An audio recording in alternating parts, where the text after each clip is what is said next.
Lecture per il lunedì dell'Angelo da i quattro Vangeli di Matteo, Marco, Luca e Giovanni a cura del Circolo Filologico Milanese 1995.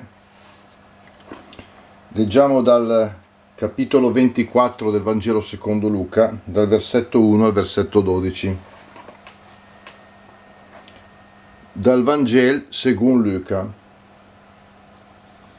E il prim dì dopo il Sabbat, la mattina a buon'ora, in andà alla tumba e portava in con loro gli aroma che aveva in preparato.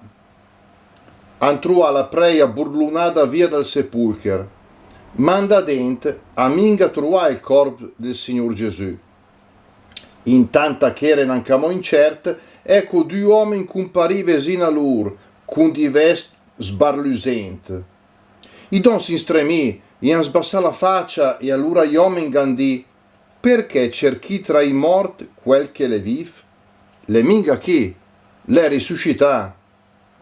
Regurdeves come il va parlà quando era in camò in Galilea, quanto il diceva che bisognava che il figlio dell'uomo e il fus da in consegna in dimandi di peccador, che il fus mis in cruz e che il resuscitas il terz dì.